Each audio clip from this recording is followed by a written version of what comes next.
Hello, my name is Yoshua Bengio, and I'm going to tell you about some recent work that is about Bayesian optimization and sequential model optimization and exploration, active learning applied to searching in the space of molecules. So there are many applications of machine learning in drug discovery that are taking off these days. For example, we can use supervised learning to predict properties of a drug candidate, like toxicity, drug likeness, synthesizability. The most important being learning to predict whether a drug will bind to some target or how much it will, and other tasks like this.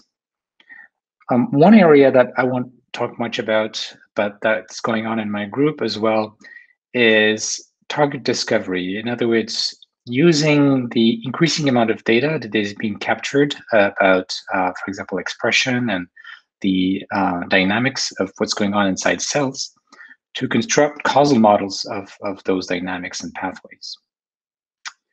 Of course, this is related to a lot of the recent work on modeling the relationship between sequence of proteins and their 3D structure.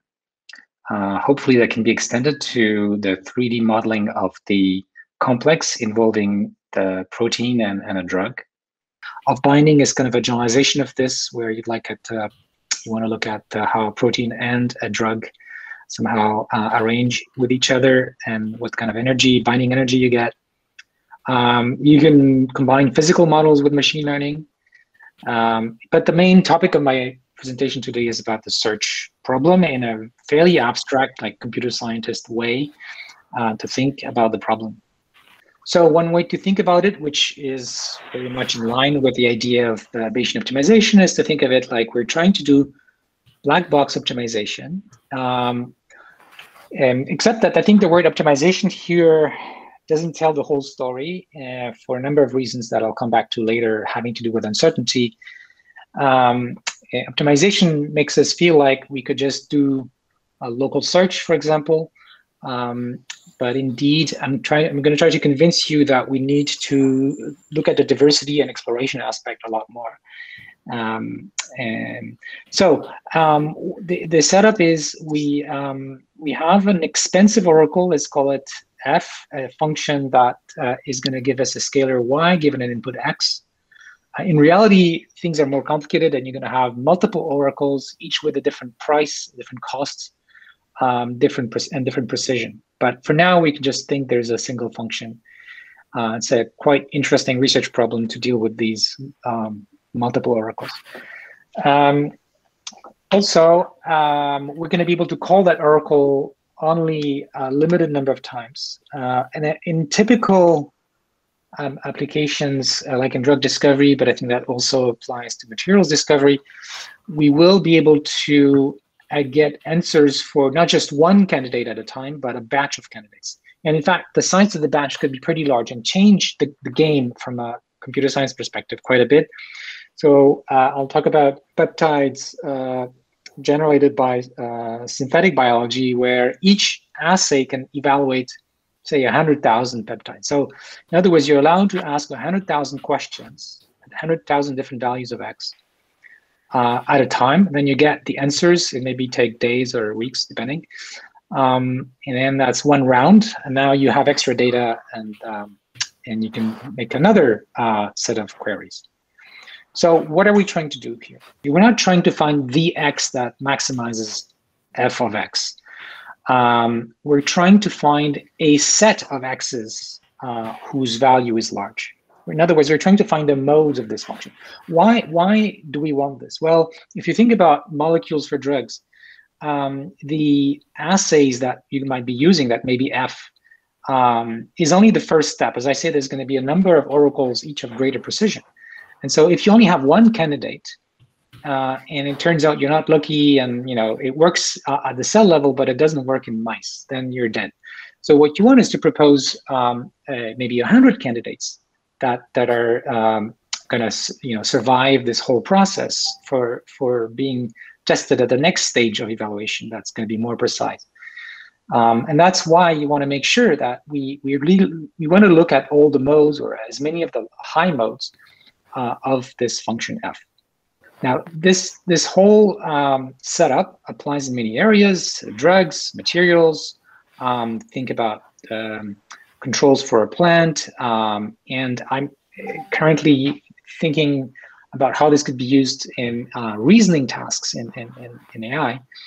And you could also use this in the context of causal discovery in order to discover good causal models. But that, I want to focus today on the drugs, but really think that this is an abstract problem that that I haven't completely formalized today, but I try to give you a gist that can be applicable in many areas. So let me try to recap what we're trying to do, but introduce different players in the sort of the general strategy that we are going to consider. So on the right, you have the real world. So the real world for us for now might be something like our cellular assays, where I can test 100,000 candidates. So my machine learning system on the left is going to propose a certain number of experiments to be done, and the real world is going to give me outcomes. And the accumulation of all those experimental results will go in a data set. And with that data set, we can train and update a world model. So the world model, think of it like just supervised learning in this simplest scenario. The world model is just, for example, telling me, training like a neural net, that given a molecule, candidate predicts properties that we care about for this molecule. It could be a more complicated world model. It could have like a physical model inside it. It could have a, it could be modularized. It could be causal, and it could be very complicated. But basically, it's trying to imitate the data we're getting from the real world. So that's one part of how we're gonna, what we're gonna do with that data. But remember, what we want to do isn't to predict what a given molecule, how it's going to behave.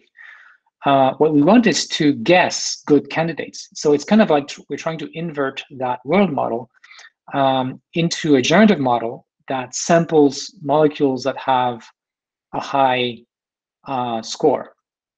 So we're going to have either a policy or a generative model. That's the same thing as far as I'm concerned. So some machinery that can generate candidate experiments for the real world.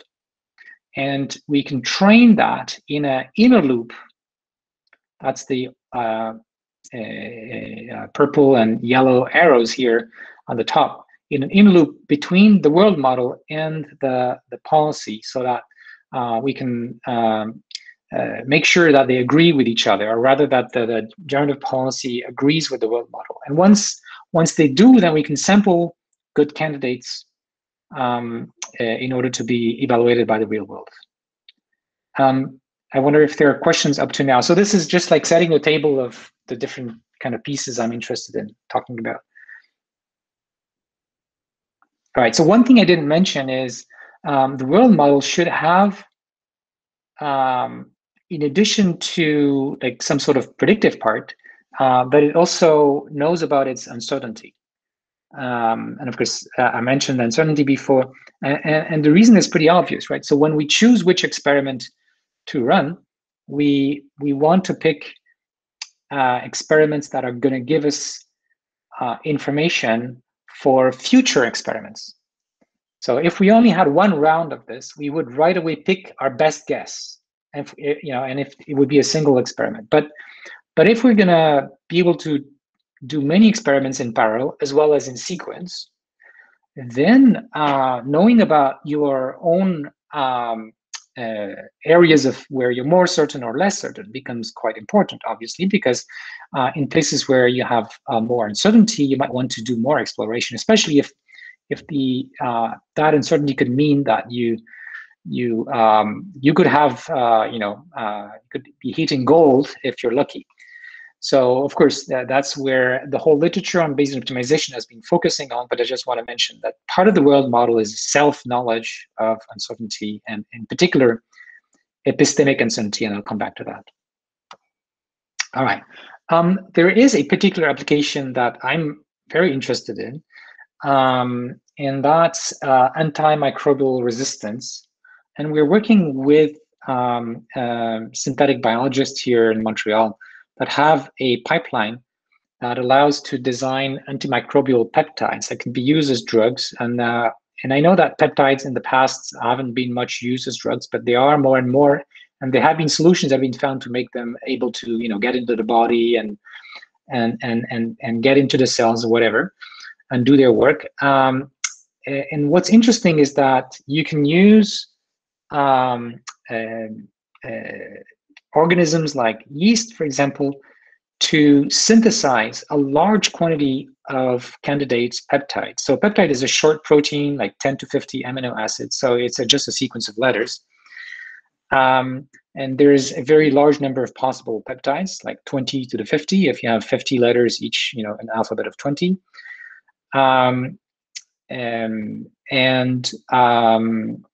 Yeah, so you can program the DNA of these yeasts so that they will produce any peptide you want.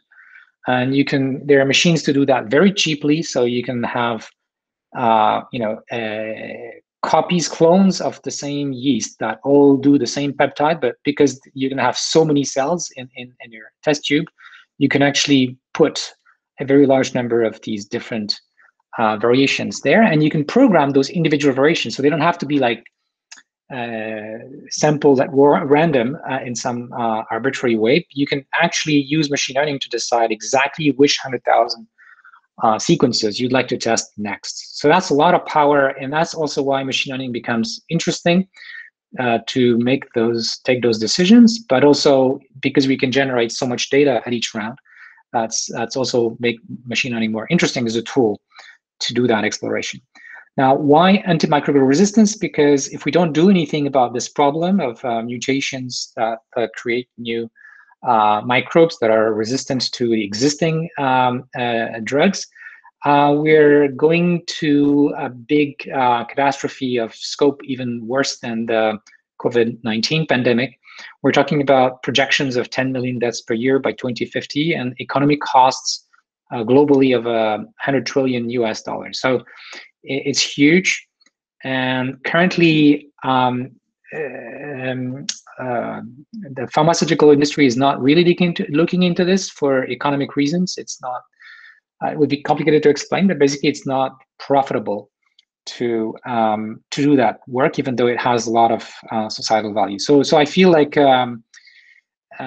academics or philanthropy have a responsibility to explore how we could do this and how we could do it cheaply. So that's why I'm really interested in this kind of exploration. And in addition, it calls upon machine learning.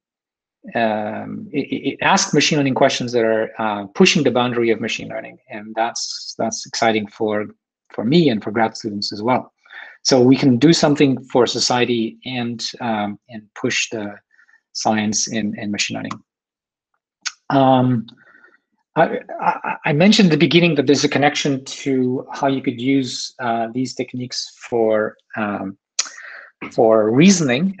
We can think of reasoning in a way that fits into the picture that I explained. So imagine you're learning a set of causal mechanisms. So you can think of them as reusable factors as building blocks in a factor graph. And let's say for now that you have those mechanisms, but what you don't know is how they could be combined in order to explain some data that you have. And of course, if you did, then you could use that for better at fitting those mechanisms and a kind of variational loop. But for now, let's just think about the reasoning problem, which is, well, given my knowledge of the world, this is my world model, okay, how do I guess a good graph that combines the right pieces of knowledge together to explain what I'm seeing? And that's very much what reasoning is about. The problem is the space here is very large. It's just as large as the space of molecules, as a space of graphs whose components are taken in some library. And I think humans are doing this not by some sort of a very exhaustive inspection of possible answers, but using a generative model. And the reason I'm thinking this is when you're asking questions to yourself, where you are just observing something, trying to understand or trying to find solutions, what seems to happen to us is candidate solutions just pop up in our mind. And they pop up in our mind from where, right? Well, there was not enough time for enumerating solutions. So most likely they're coming from a kind of generative model that has been, is being trained somehow in the background, and that can on the fly generate candidate solutions. Okay, so let's go back to my big scenario here and say a few words about the world model part.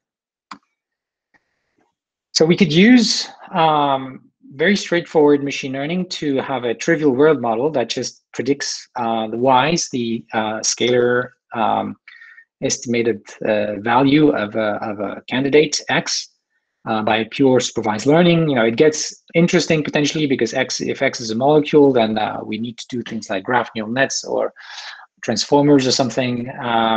But that's nice. But then it doesn't answer the problem. How do I can score a new candidate, but it doesn't tell me which ones to try, right?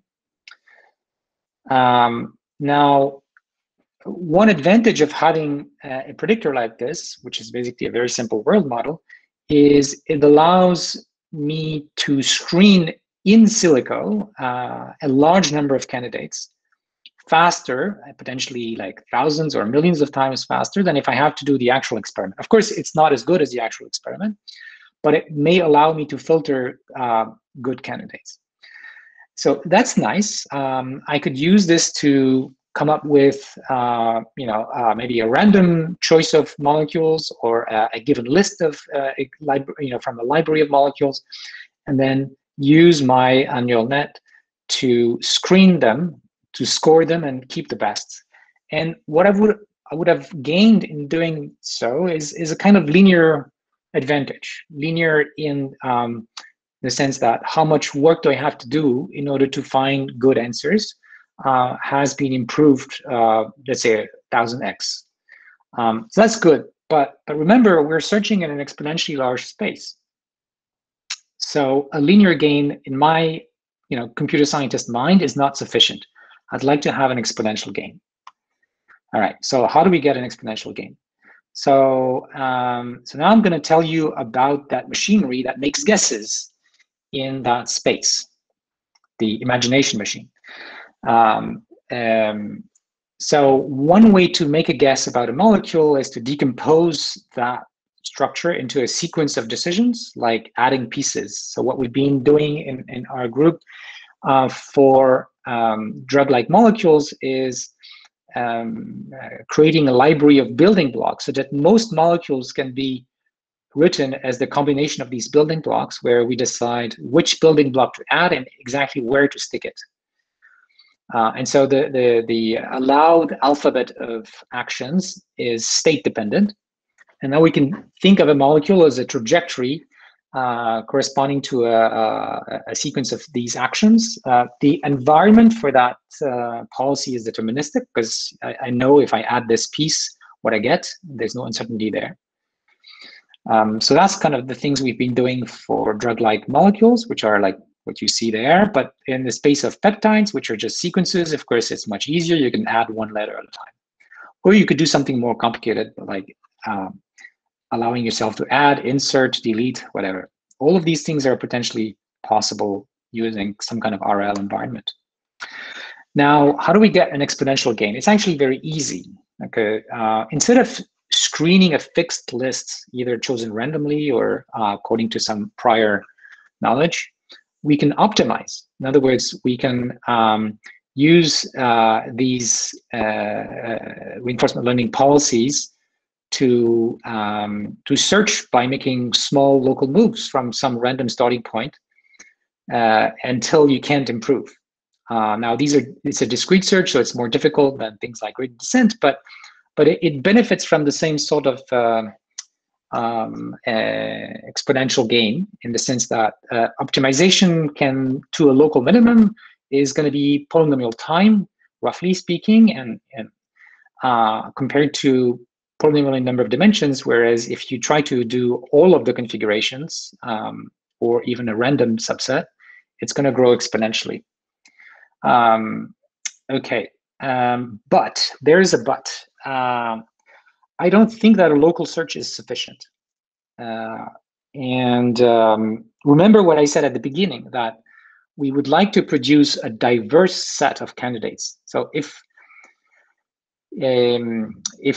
we're not careful, what may happen is we do this optimization, and for most of our starting points, we end up near the same local minimum. And in fact, that's a lot of what happens in pharmaceutical research, that they end up with a few different types of solutions, and it's difficult to come up with new ones. So we would really like to find all of the local minima, or the ones that are the best ones. So that's the modes I was talking about earlier. Now, one way to think about the problem is of training this generator, given our world model, is we'd like to convert a scoring function, which we can think of as an energy function, into a sampling mechanism. And of course, MCMC methods in principle allow us to do that. If I give you an energy function, so in other words, or an unnormalized probability function, you have a bunch of MCMC methods, starting with just Metropolis Hastings. Sometimes maybe you can do Gibbs, or if it's continuous Langevin dynamics, whatever. And what they all do is they are like my optimization thing, except they're a bit smart about doing it, and they make these random local moves that sometimes can go up in energy. And so you can potentially actually go from one mode to a nearby mode. But what if you are in a scenario where the modes that you like to discover are kind of separated from each other? Ideally, you would like machinery that can guess new modes far from the existing ones. And how could you, in a high-dimensional space, I mean, it seems almost impossible to discover those modes if those modes occupy a tiny volume of the total space, which is likely in our case.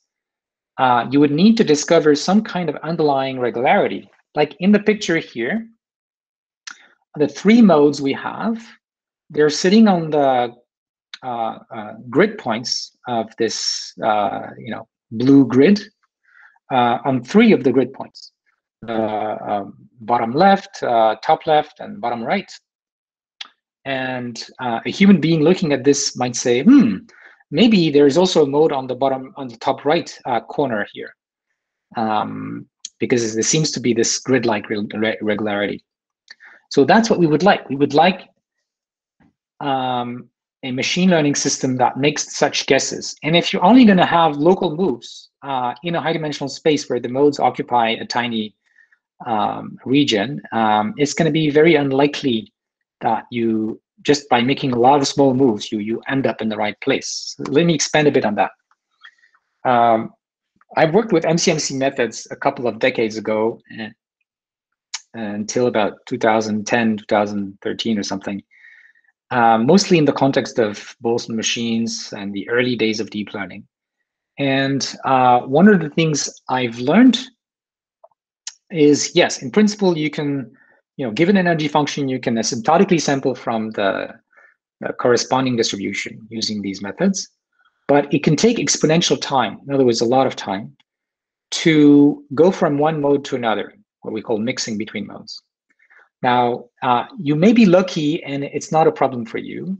For example, if the modes occupy a sufficiently large fraction of the total volume, then even random sampling is going to eventually discover, and then random sampling combined with local optimization, so like random initial points and then optimization. And you can do annealing, which is slightly smarter, but it's the same story, right? If your modes, if you can find those modes by chance at high temperature or random sampling, then if you do a bit of optimization around them, you're good. But if your modes occupy a tiny volume, and it's not difficult, so if you have a space of size 10 to the 60, like the kind of molecules we were talking about, 10 to the 60 is really large. It may be that the modes occupy 10 to the 20, right? But that's a factor 10 to the 40. So the probability of hitting a mode by chance is like kind of very small. And then the other problem is the modes can be separated by what I called a decade ago a desert of low probability.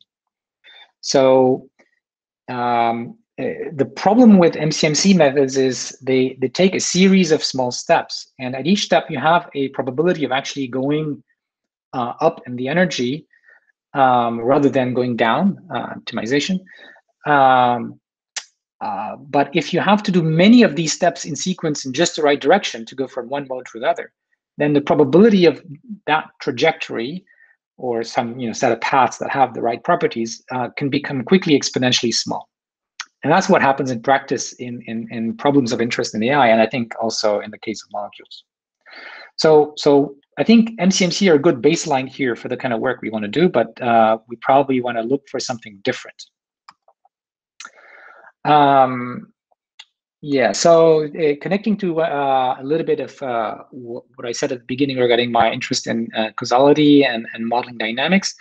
Well, if you had a good model of what's going on really under the hood in the world, you could generalize and potentially make guesses that are really good.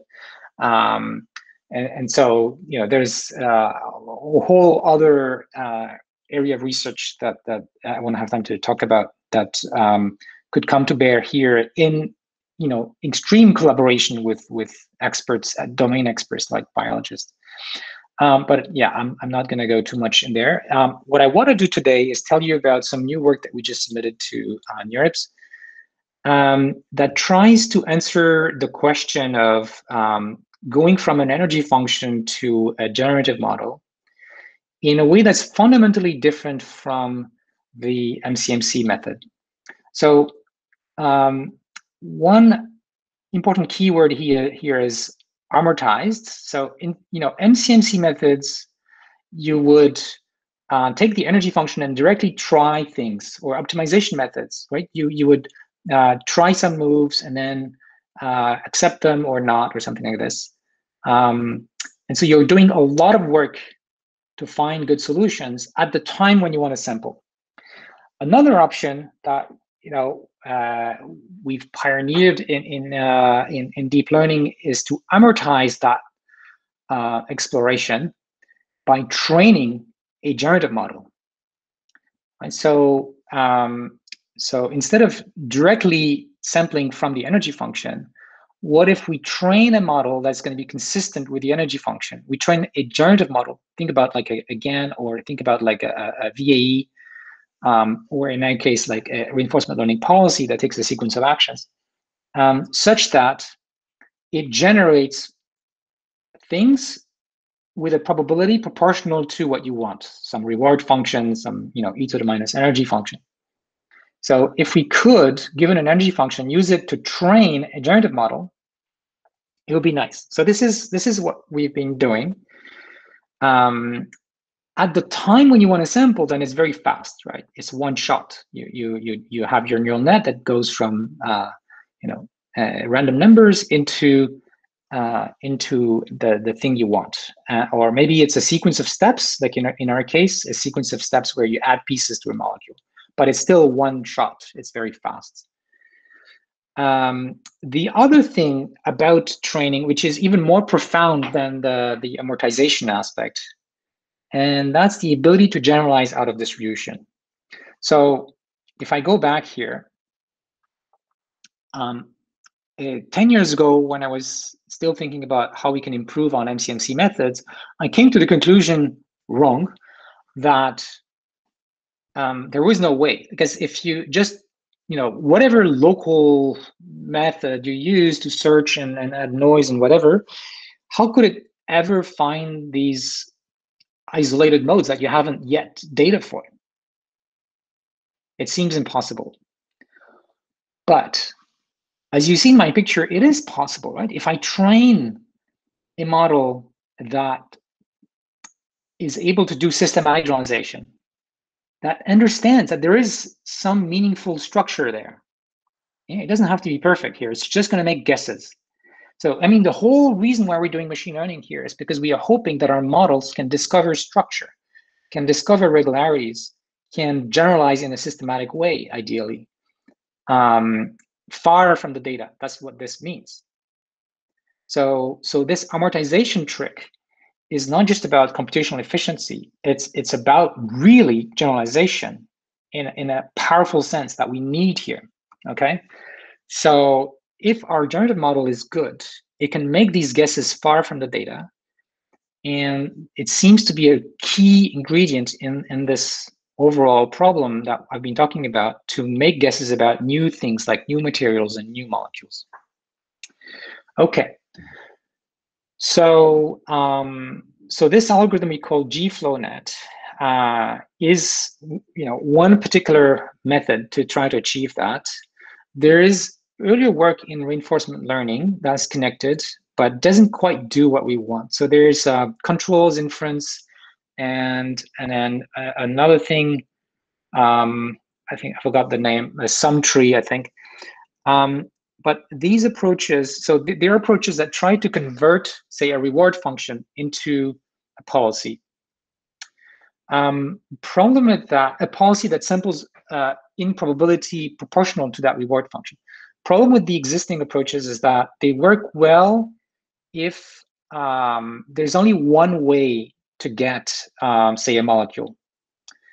If there are many paths from, say, the root to an X, like a candidate we care about, then these approaches don't do what we want. So the problem is there's going to be overcounting that is going to bias things in a very bad way.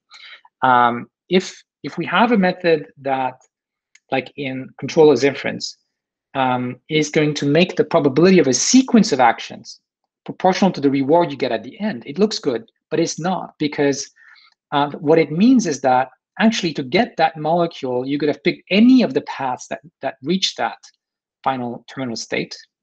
And as the length of the sequence increases, the number of such paths increases exponentially. And so this makes longer solutions exponentially more likely to be picked, which doesn't at all fit with the objective of matching the reward function. So this it seems like a little technical thing, but it's a real problem for generating molecules. So what we've done in this work is consider the problem, thinking of it as trying to find a flow in a network that has a source, which is the initial state of the search, and sinks, which are all the terminal states, which could be exponentially many, but that's okay. It's only a virtual graph. We don't need to instantiate it. So in this graph, every node is a state, and every arc corresponds to applying an action. But we're going to try to find like flows like positive quantities on each edge, such that if we start with some amount of flow in the initial route, we're going to end up with just the right flows in all of the terminal states. So we know what the flow should be in each of the terminal states. It's the reward that we get for that whole sequence. And we would like to discover a flow that has the property that, it produces exactly the right amount of flow into those terminal states when you start from the initial route. And it turns out you can do that simply by making sure that for all of the internal nodes, the amount of flow in equals the amount of flow out. And you can then write a kind of Bellman-like equation to penalize the mismatch between the inflow and the outflow, and then just train a neural net that computes that flow, which we're going to denote with as a Q function. Basically, it's a real non-negative or positive valued number associated with each state action pair. And we can prove all kinds of things about this. So if we take the flow out of a state divided by the total flow into that state, that gives us a probability that we can use as a policy, and we follow that policy, then we're guaranteed, if the Q's satisfy the flow constraints that I mentioned, then we guarantee that the probability that the policy gives to the terminal states is the right one. So it's proportional to the rewards, normalized. And in fact, we get the normalization constant for free as the flow coming out of the root node. So that's pretty cool. We still need an objective function to get those flows to match. And there are many possible options. We've used this one, which works in a log domain, but it's basically saying, let's try to make sure the flows into a node match the flows out of the node. And you can show that if you train your Q function with any set of trajectories coming from a direct distribution that has sufficient support, then eventually you will recover the right solution. That means that this whole procedure works off policy. You don't need to use the samples coming from the model itself in order to generate training data. You can use whatever you want. Okay. Yeah. So now let me talk a little bit about the active learning part, which maybe is closer to the kind of things people in Bayesian optimization think about, like epistemic uncertainty in particular. So yeah, I've explained these things already. I already explained why we care about uncertainty and diversity. By the way, these are two different things. Diversity is important because we may have these large batches and we don't want to be redundant. And uncertainty is important because our world model is imperfect and we want to spend more time in places where we have more uncertainty and we have more information to gain. Okay, so let me tell you about a second NeurIP submission, which we call DUPE for Direct Epistemic Uncertainty Predictor. And now I'm going to tell you about a way to think about epistemic uncertainty that's slightly different from the usual thing. In Bayesian optimization, typically, we are going to use something like the variance between different predictors that are compatible with the data as a measure of epistemic uncertainty. And it has reasonable property in the sense that as you get more data, the variance from your Bayesian model, a variance of the functions on the output side is going to go to zero because you become more and more certain. Your posterior becomes peaky, but there is an issue with this. I'll try to convince you of, and there may be a different way of doing it with trade-offs. So first of all, we need to understand the difference between aleatoric uncertainty and epistemic uncertainty for those who are not in that field. So aleatoric uncertainty is just the intrinsic unpredictability in the data, right? So there's a part of the error we make in making predictions that, even if you have the Bayes optimal predictor, you would still make that error. In fact, we're going to define aleatoric uncertainty as the error of a Bayes optimal predictor. All right. So if aleatoric uncertainty is the error of a Bayes optimal predictor, then it's like the noise. We're just going to define epistemic uncertainty as everything else, right? So if you're not as good as Bayes optimal predictor, that's because you're missing knowledge. Epistemic means knowledge. You're missing knowledge because maybe your prior is not good enough, or it's too strong, or you don't have enough data. So this is our definition of epistemic uncertainty. And I'm going to go back to that a little bit more formally if I have time.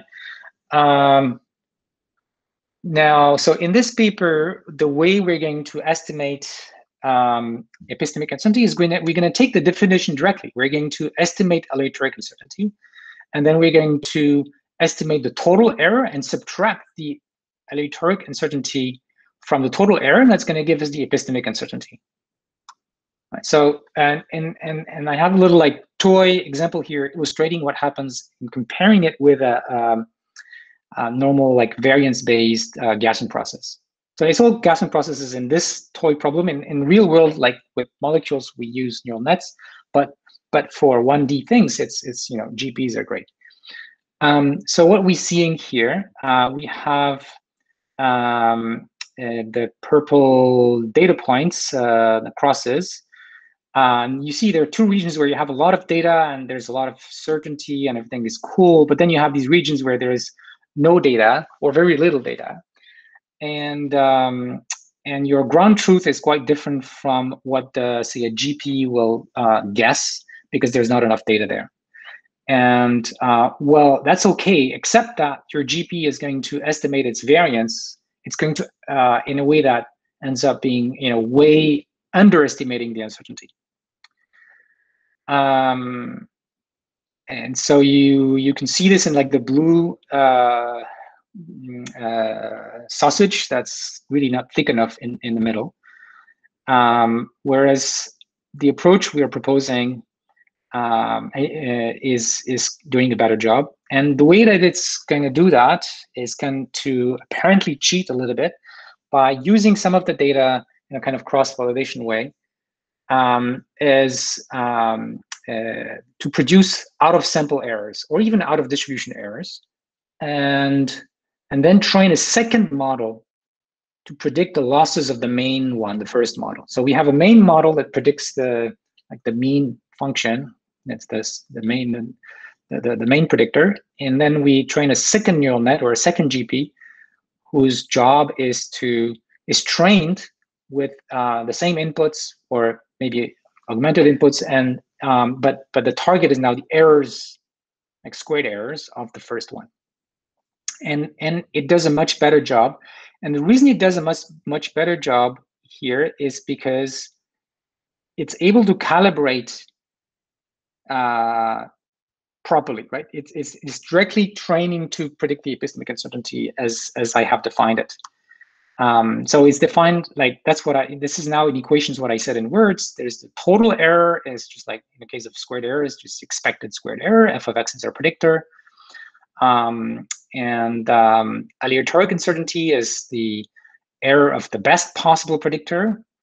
And then epistemic uncertainty is the difference between the total error of some predictor f and the total error of the Bayes optimal predictor. So that's just in equations what I said in words. But now from these definitions, you find some funny things, like if you have like a Bayesian prediction, you have bias and variance, and it turns out that bias is the total error minus variance. Well, that's the definition. What it turns out is that the epistemic uncertainty of the mean predictor is the bias. It's not variance here. It's the bias. So this is something funny going on. And the bottom line is that variance doesn't tell you about the bias that's coming maybe from your regularizer, your in a GP, maybe your kernel width, and so on. So that part of the error, which is not due to variance, is due to your family of functions, is not accounted for. And that's why variance is used in GPs and other tools like this, or variance-based epistemic uncertainty and symbol-based. They're usually underestimating the, what I would call the true epistemic uncertainty. All right, there's a trick to estimate aleatoric uncertainty. You can take, if you're able to take multiple samples at the same x, then their difference squared gives you an estimate that you can train a network to predict. And as I said, we can get these confidence intervals that do a better job of covering the true function using this kind of technique. I see that I'm almost done with time. Yeah, I'm going to skip the meta learning part and just let me just mention some results of this GFlowNet. So we've applied this in synthetic data where we know where the modes are, so we can check whether it recovers them and how quickly, and also on molecules. And in general, what we find is that it converges faster in terms of matching the target probability function. Here, this is an L1 error in the first graph. So the bold ones are using our approach, and the dotted ones using an MCMC method. And it recovers the modes faster. So that's for the artificial problem. And the harder the problem, like we can make the problem hard for MCMC by making the probability between modes closer to 0, and that makes it really hard to mix. And on the right, we see how fast it, here is the blue, how fast it recovers, good set of candidates compared to a PPO, which is an RL method, and Mars, which is an MCMC method that's on molecules. And we also have a technique to try to count modes among the things that have been generated, and we find that typically this G-flow net finds a much larger set of modes, where we define modes in a way that relies on the kind of classical work in drug discovery using a Tanimoto distance that we would like to be far, between molecules belonging to different modes. So I'll stop here. Thanks.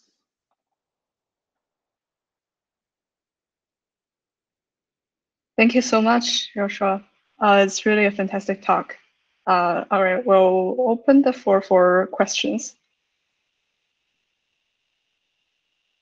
If no one want to ask the first question, I actually have a question. So for the forgot what. So for the flow graph, is yes. it called flow graph? What counts as a state and what counts as action? So a state is a molecule, and an action is like add a block, like add a piece, add an atom at some particular place in the molecule. So you think of it, each molecule is a graph. You say you have atoms sitting on the nodes of the graph, and now you can decide to pick one of the nodes and stick another atom there. Of course, it has to obey, what's legal, what's feasible. So for each state, you have a different set of actions, and that set is actually pretty large. It could be in the thousands, but that's another problem. I see. So it's kind of like in the middle of like a bandits sort of problem and the reinforcement learning problem. It is, because we only have a reward at the end, right?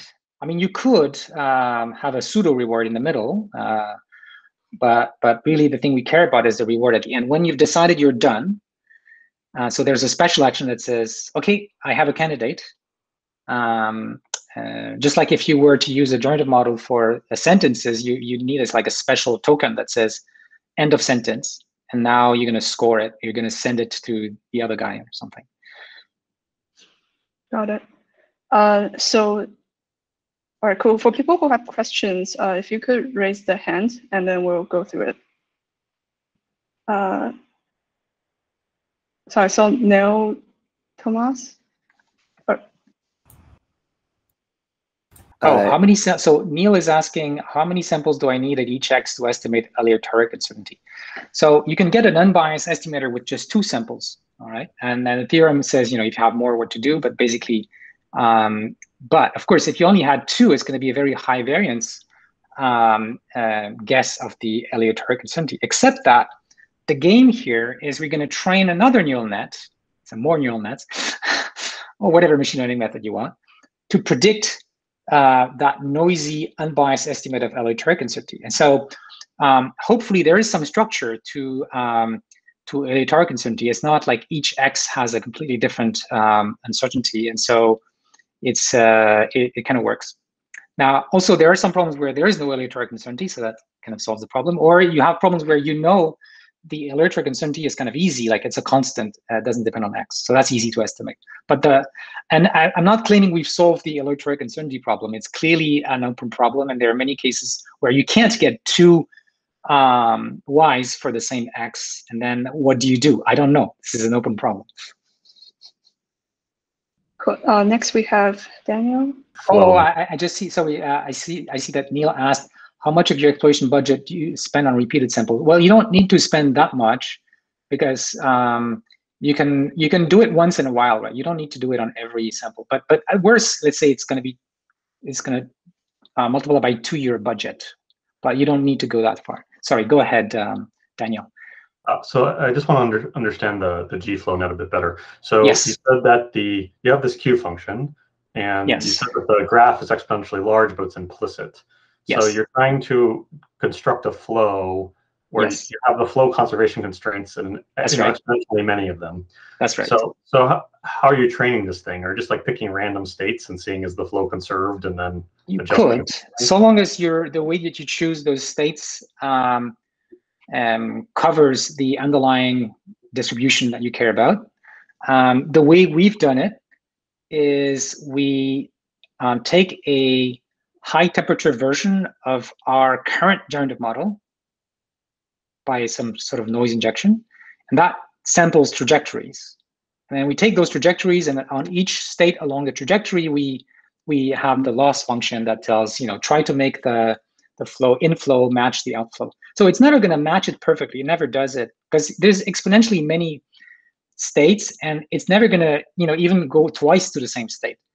But it does reduce the average mismatch, and it does generate good things. It all relies on generalization, right? So that's something you have to kind of eat when you're doing machine learning. And RL in particular, right? So it's all about generalization. If your underlying machine learning model sucks and doesn't generalize, then the whole thing crumbles.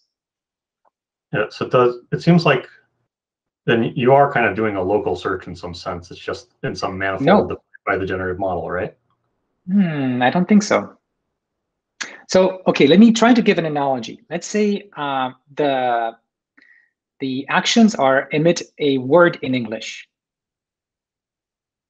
So, and then your reward function may be a human that says, oh, this is a good sentence. Oh, I like this sentence. Oh, no, it's not such a great sentence. It sucks. It's abusive or whatever, right? But it gives you a number, a reward. So the point is, can you train a model that having seen a lot of sentences and their rewards, starts to understand things like, oh, there are words that play the role of verbs, and there are words that play the role of subjects, and there are words that play the role of objects. And you can kind of replace an object by another object, and you can kind of replace a subject by another subject, and it tends to work. All right, this is a very simple, this is like the basis of grammar, but it's systematic generalization. In practice, it's going to be more subtle, like, oh, it's going to work if you replace a subject that is a person by another person, but maybe not with an animal, or maybe yes, it gets into semantics. But that's what it learns. It learns what are the space of combinations that make sense. And then it can generalize to new ones, and it can sample new ones that it has never seen. And that's what, like, GPT-3 or BERT or whatever, that's what they do. They synthesize new sentences that they've never seen. But of course, they're able to do that because they've uncovered some underlying semantic and grammatical structure that exists in the data. Right. No, I guess that's the point. You're still you're trying to find these patterns and exploit those, but exactly. Still... As usual, I'm trying to do that in the context of this black box, exploratory search problem. Right, but there are still modes you could miss. Like if the problem, there's no guarantee you'll get all the modes for sure. Yeah. So like if the problem was find good sentences in English, either forward or backward, and the only ones you had were forward training examples, you might never find the backwards ones, right? That's right. So there needs to be a structure that it can discover, otherwise it won't find those modes just by chance. Great. Next we have John. Hey, Professor Bengio, thank you for being here. I really enjoyed your talk. So I come from a materials chemistry simulation background, and we're applying machine learning to try to do materials discovery. And I was curious if you have any thoughts on, like, what are the, this kind of goes into what you were speaking with Daniel before. What conditions are placed on your energy model, as you call it, and how well it can generalize? Like, have you done any sensitivity analysis to that? Because that's often, we have problems with small data sets that are, very well. So I imagine that, So. I imagine that you have both a simulator and you have some actual data or the ability to do some experiments, real experiments. And so you would need to add an element to the picture I drew, which is you really have not just a single oracle, but a hierarchy of oracles, right? So you got maybe you've got different levels of precision in your simulator. You've got the cheap simulator and you've got the expensive simulator. Maybe you have 5 levels of simulators. And then you have, beyond the simulator, you can do an experiment, but you can't do a lot of real experiments.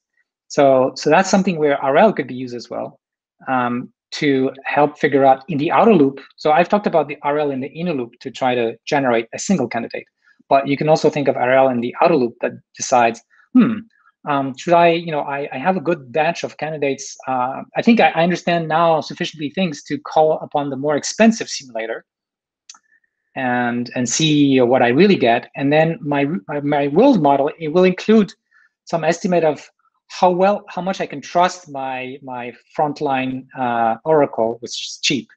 So now you've got to not only have uncertainty estimated on your proxy world model, but you also need to think of uncertainty in your oracle, because you got multiple oracles and they're not perfect. So yeah, I think there's a lot of cool things to do in that direction, and for materials, I think it's really important, but also for drug discovery. So we have one more question from the message by Bo Dai. Bo, do you want to say something about your question, or should I read it? Yeah, sure, no problem. Actually, my question is like the G-flow network sounds quite similar to recent work in offline reinforcement learning, where they use the recursion or balance condition to learn the stationary state and action distribution. So I'm just a little bit curious about the in offline IL, we definitely need the data coverage assumption to make sure the solution is optimal. Yeah, same here. I showed a theorem, I flashed a theorem, and it says you need your training examples for the G-flow net to be broad enough. I mean, to have the support that covers the correct flow. In other words, that gives a non-zero probability to all of the terminal states that have a positive reward. Oh yeah, thanks. That's my question basically. Yeah, so maybe I missed so something. if you have pointers on that offline RL work, I would really appreciate if you drop me an email. That would be great. Sure, definitely, no problem. Thanks a lot for your talk. Thank you. I actually have one more question. You mentioned the meta learning part of the work. Yes. I'm really curious to hear a little bit so about the connection to meta learning is a bit subtle. But so first of all, you see, I've been using the terms inner loop and outer loop. So remember, the inner loop is how we're going to train our generator to match our world model so that it can generate things that have a high score according to the world model, maybe because of high uncertainty or high expected value. That's the inner loop. And you can have RL there, or whatever you want to think about it. It's a bandit, it's a generative model, it's all of these things. But then there's the outer loop. The outer loop is concerned with making multiple rounds of queries to the oracle, and maybe multiple rounds because we can have high precision oracles and low precision oracles and so on. So that outer loop can also be optimized. For example, you want to be trading off exploration and exploitation. Let's say I know that I'm allowed a budget of 20 calls to the oracle, and each call I can do like 1,000 queries. When I'm during my first initial queries, I might be very much exploratory, and when at the last one, I shouldn't. I should really try to pick the very well optimized according to my best knowledge for each of the modes that I have. So how do you set that trade-off properly? And that's just one of the examples of questions that come up. There's the question of which oracle should you call and so on. So all of that is kind of an outer loop agency problem. And now, well, if you have inner loop and outer loop, you can optimize the inner loop so that it's good for the outer loop, and that's meta learning. So that's one way to do meta learning, and there are other places where it creeps up. But for now, I'll just stay there. Thanks. Any more questions? All right. I've got a question, but it's a bit it's a bit specific to the sampling problem in the molecule space. Yes. Your description of trying to exploit kind of high-level insights and the structure of the ton of solutions you might find is closely reminiscent of what's what's called enhanced sampling in the molecular sampling field. So Okay. the kind of relevant methods are metadynamics by Michele Paranello, and also adiabatic free energy dynamics by Mark Tuckerman at NYU.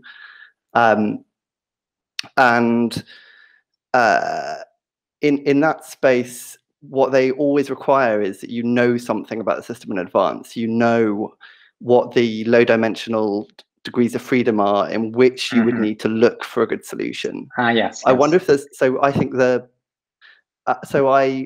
I slightly don't agree with you that the sampling is the problem. To me, what seems the problem is the generalization of your model. If that works, that's very surprising to me.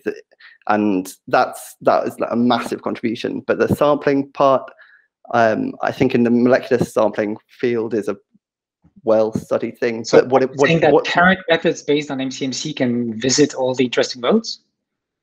Yeah, if you know what separates them, if you know the low-dimensional rough. Well, but if you don't, right? I mean, of course, if I have a mapping from a low-dimensional space to the high-dimensional space, and the low-dimensional space is kind of uniform, then it's very easy, right? It's more the degrees of freedom they specify are things like they can be quite generic, but they specify something like the modes will be connected by sharing the material in some abstract way, or they'll be related by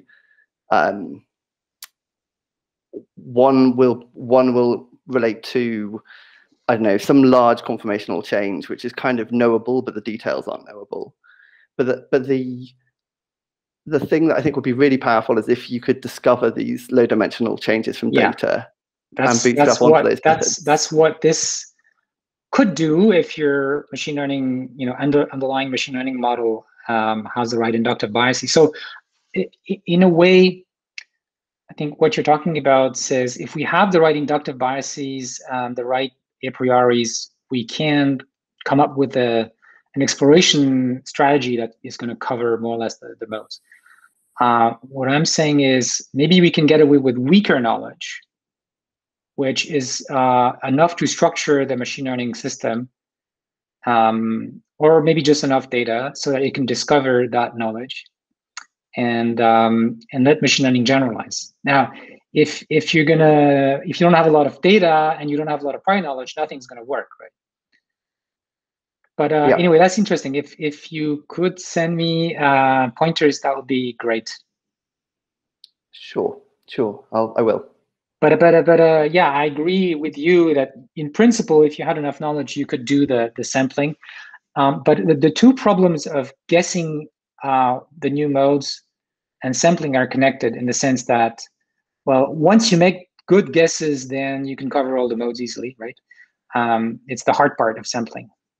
Yeah, it's not that so the way these methods work is they don't require you to know what the modes would be to be able to find out what they are. They require you to know some high-level order parameter that would separate them. Yeah. And then they force the sampler to explore along dimensions of order parameters. So by opposition to a kind of local random walk, they kind of more directed in directions that might reveal new modes. Exactly, and it's proposing these directions, which is to me the very unsatisfying thing about sort of computational statistical mechanics is that you have to already know what these directions are.